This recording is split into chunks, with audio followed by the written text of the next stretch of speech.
coal has peaked in 1919. But in today's installment of infamous factory building Minecraft mod pack known as Nomifactory, we shall be putting the L in coal by wasting delusional aggregates of precious time to pursue the goal of getting over 2 million coal, which is needed for one of the goals to reach one of my ridiculous goals, which shall be explained further down the line. But this quest shall be hindered by expensive failures, file corruption, factory reenactments, and increasing insanity in the face of insanity face. This is the journey to produce harebrained quantities of coal for numerous humorous reasons. But first, I had to deal with some resource management mismanagements.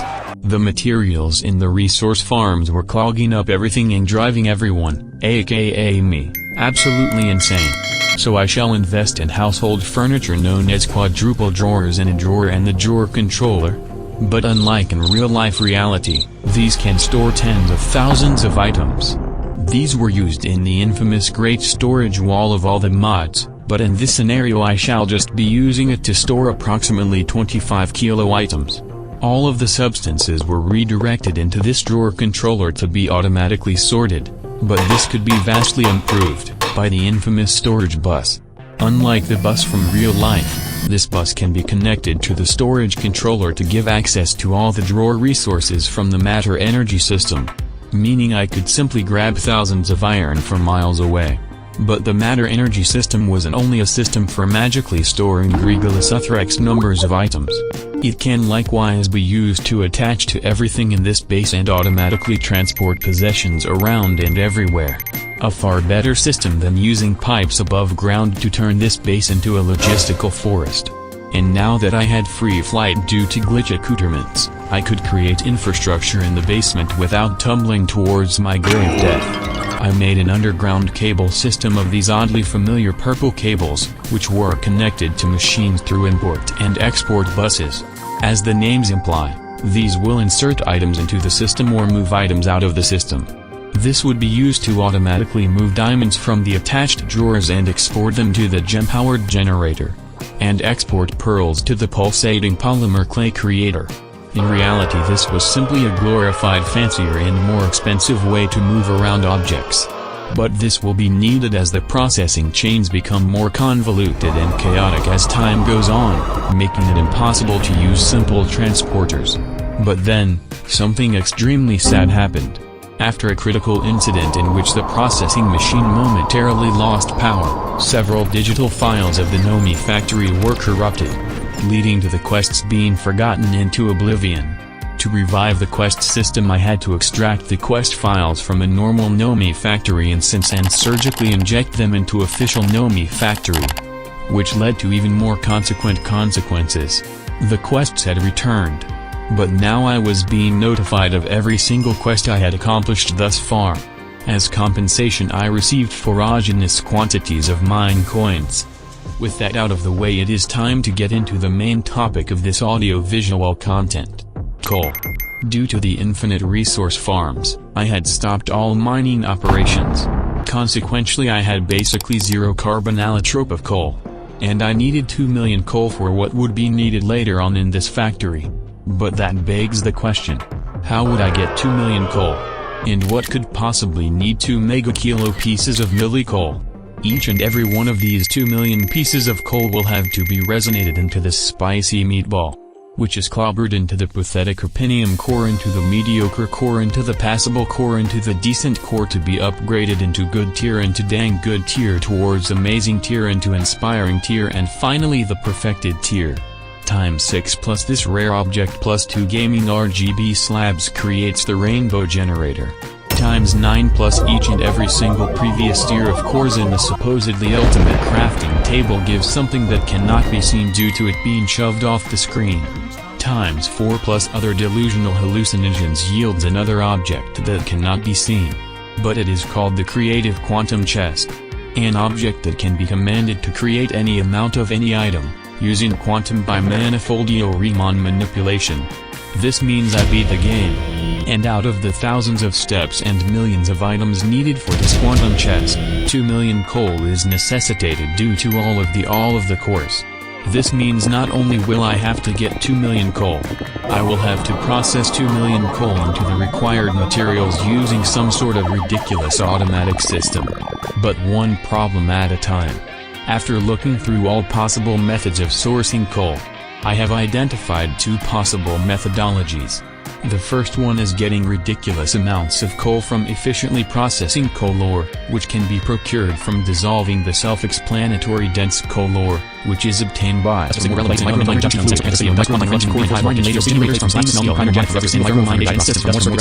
so that was not going to be partaken. The second method is through using the creeper farm in deep mob learning, which is something I was already using for infinite resource production. So that was much more reasonable to do. In approximately 5 millidays, I accomplished the setuping of the imaginary creeper farm. And after doing some calculations, I determined I would need 1,145 hours to get all of the coal I needed. This was unreasonable. But the coal farming system will be upgraded later in this episode. In the meantime, it was time to process this coal into the charred meatballs locally known as red coal. This would require yet another power system known as EU2 units. This was the 4th type of energy besides redstone flux, European Union, and American Express.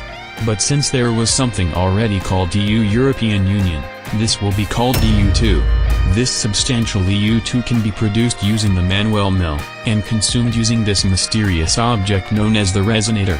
The good thing is that the energy is transferred by player rather than cables. So any special machines used by me can be powered simply by my existence, as long as I was producing EU2. So by mindlessly clicking this fidget spinner for approximately 9 black hole Poincare recurrence times to create some power, the resonator will slowly convert objects into their cursed form, which includes burnt stone. This burnt stone can then be sculpted into better generators which create EU2 from the rudimentary elements of the universe, such as fire, water, wind, fire, and dragon eggs. So I commenced by acquiring 4 lava generators to feed off of this cubic meter of colloid igneous rock. But this only created 8 EU2, which was far below what was needed for the meatballs.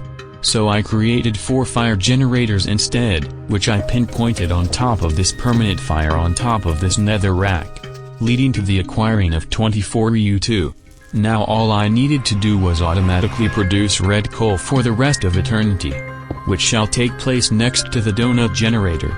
According to my calculations, I would need 32 fully upgraded drawers to contain 2 million objects. So I created that. I then set up the Great Coal Wall for the resonance posterity, which led to me having a major realization. Upgrades could stack for the same storage. But I decided to keep this to waste as much wood as possible. I then set up another bus to inject coal into the resonance chamber automatically. Now that the red coal was theoretically piling up, it was time to come up with a way to somehow automatically create all of the opinion cores, which will need a slight detour known as setting up an entire auto-crafting system. Unsurprisingly, this all begins with coal. I burned substantial leftover coal in the pyrolysis oven to create some potentially harmful chemical known as phenol, which I used to create even more circuit boards to be attached into more medium voltage circuits. These circuits will then be used to create another system to begin the mass processing of coal, which will be done with auto-crafting. Because not only was the matter energy system a storage system and a logistical system, it could be used to send things to machines to be processed on demand and sent back as a finished product. Basically turning the matter energy system into Amazon from real-life Earth reference. This will replace the need to mass-produce objects manually, leading to a new golden age of humanity gaming logistics and processing 2 million coal. But auto-crafting would need several expensive machines. The first thing I created with these circuits were the 16K crafting storage and 2 co-processing units.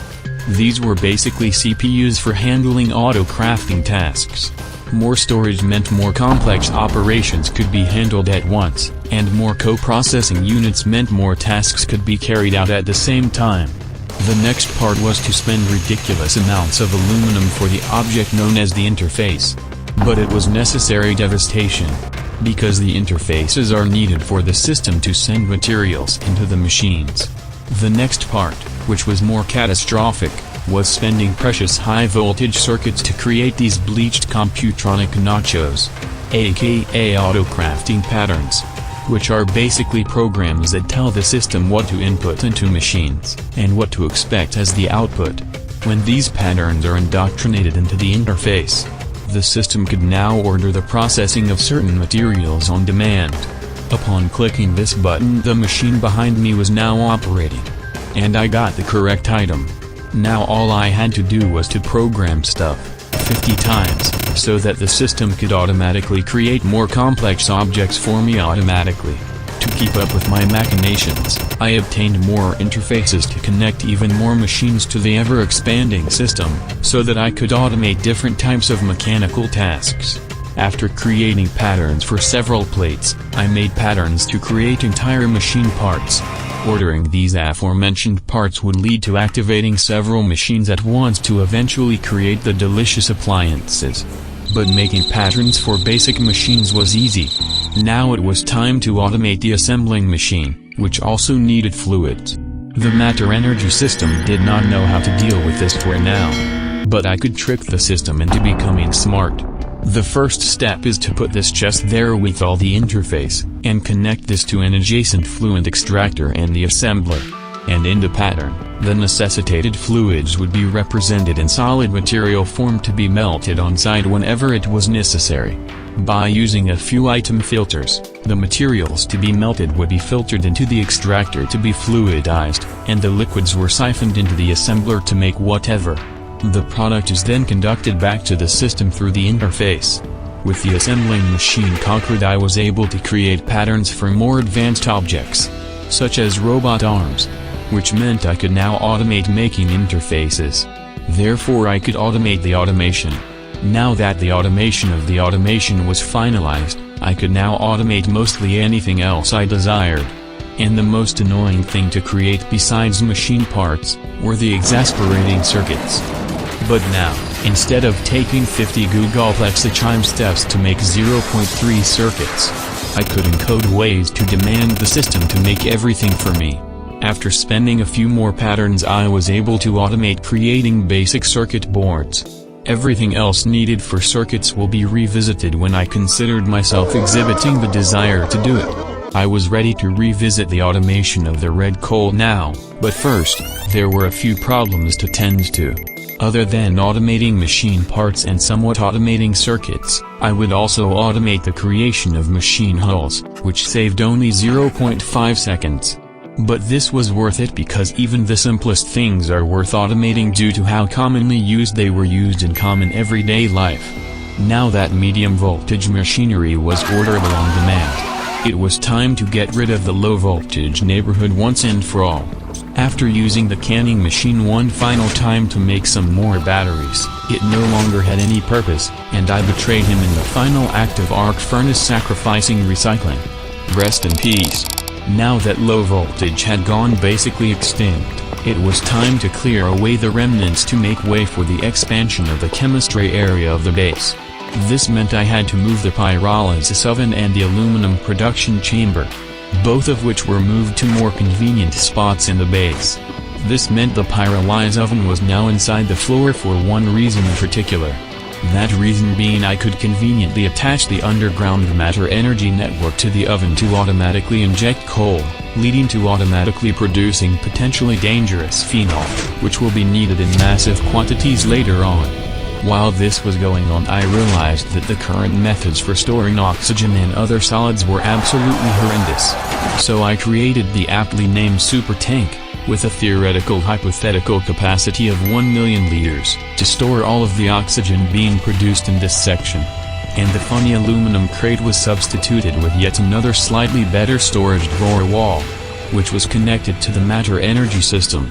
Now that the base was slightly improved, and auto-crafting is real, I could return to the quest of processing 2 million red coal and 2 opinion cores. I was about to commence the automation when I had a startling realization. These red coals had other purposes, such as becoming darkened to be mixed into supposed black steel, which was needed in far too many applications to be outrightly ignored. How would I tell the system to not consume all the red coal, to save some for secondary purposes? For this I would need even more circuits.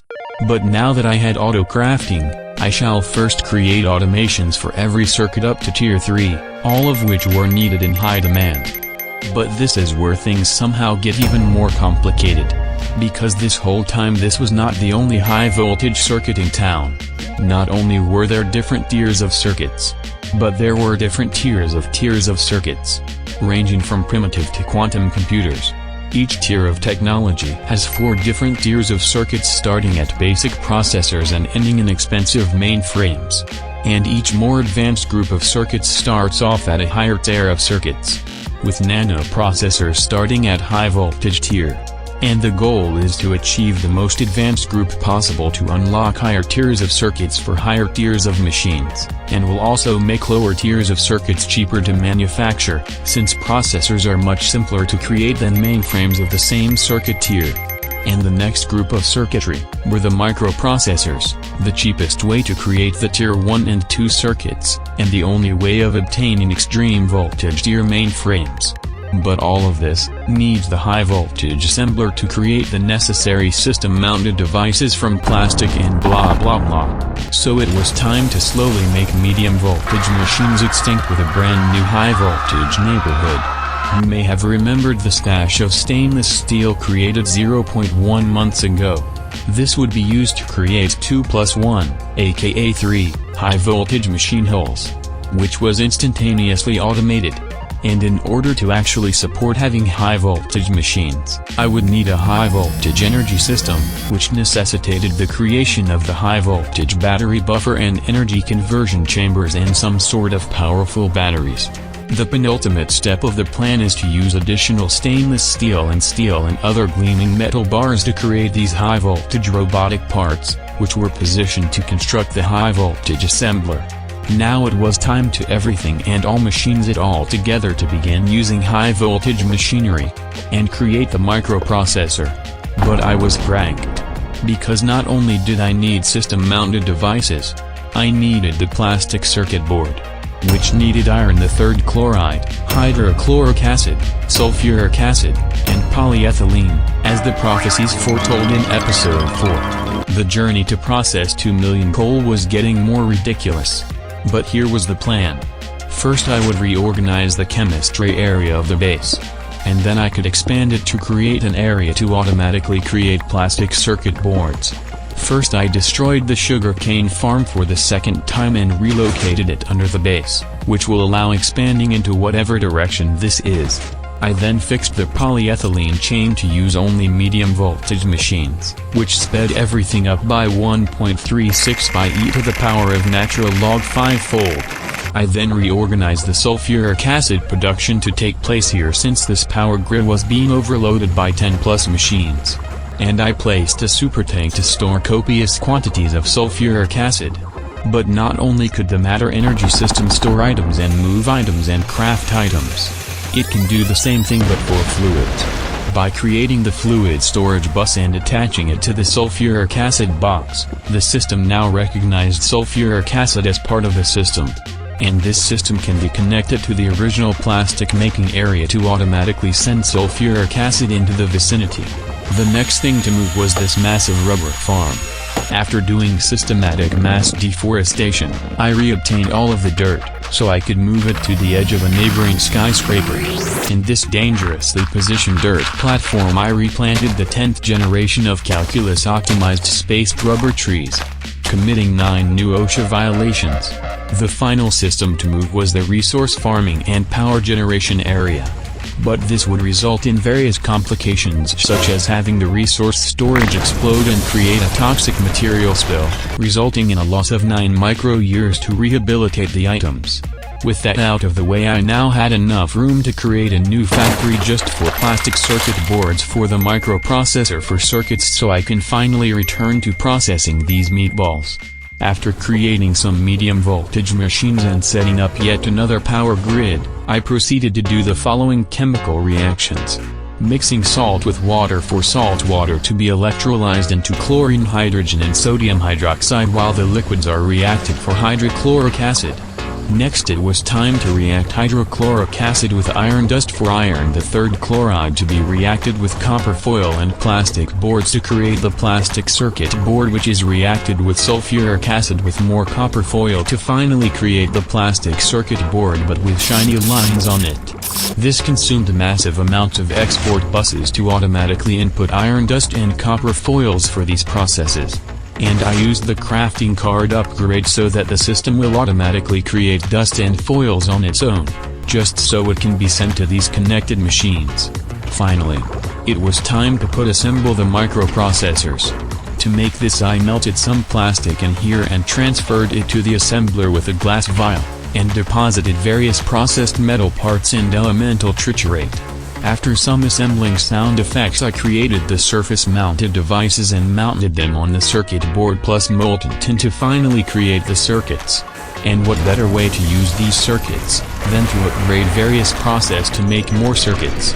After obtaining more chlorine from more delectable salt, I injected it with some ethylene from the neighboring chemical reactor to create vinyl chloride, which is oxidized and solidified to create polyvinyl chloride. The optimal material not only for striking entities' heads, but for creating even more system-mounted devices. And I 22-folded the ethanol production for plastic, by making biomass production more efficacious.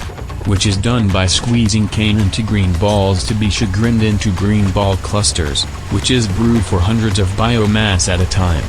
With the optimal plastic gaming setup, I then invented even more system-mounted devices, which were invested into low-voltage microprocessors and high-voltage microprocessors. Overall, these new circuits needed more complex materials to create, but gave more output as a result. The only thing left to do was to automate them. For this I consumed mediocre magnitudes of stainless steel to create the dejuicer device of doom, aka the high-voltage extractor, which I attached to the assembling machine. I then moved the automation setup from the medium-voltage assembler to the new assembler 3.0 revamp remaster. I then created ridiculous amounts of patterns for all the system-mounted devices and accompanying material parts needed. And finally, the circuits themselves were immortalized in patterns, allowing me to order them on demand. With that out of the way I could finally return to the quest for coal. When I left off, the major issue was limiting the amount of opinion cores created so there wouldn't be a global shortage of the red meatball coal. The opinion cores would be crafted in the first place through the mechanical entity known as the mechanical crafter, which can have a predetermined crafting recipe be inscribed into it to create opinion cores, which will have iron blocks fed into it from an export bus containing a crafting card. Basically meaning I was endlessly consuming iron and red coal for cores. And this can be limited with the use of level emitters, a device that sends a redstone signal based on the amount of a certain item that is contained in the matter energy system, by making it send a signal when the amount of opinion cores in the system exceeds 64, and by making the crafter active only in the absence of the aforementioned redstone signal, and by connecting the opinion core storage to the system. I now had a functioning but utterly useless pathetic opinion core manufacturing factory that did not consume every coal in the universe. But now what? The next most logical step would be to create the mediocre opinion core. But this process was already consuming hundreds of iron. Notable mention: coal. But I had a plan to rejuvenate common material production.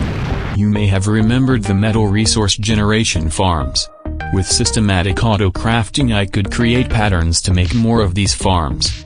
To go along with this I would also need to automate the blast smelting of aluminum, energetic alloys, and other industrial alloys that were needed for these farms and basically everything. But I had Dream High IQ Genius plan. I inaugurated 4 storage drawers next to the blast furnace, each coupled with an export bus with a crafting card for making alloy dusts. Meaning the system would automatically mix alloys to fill up these drawers.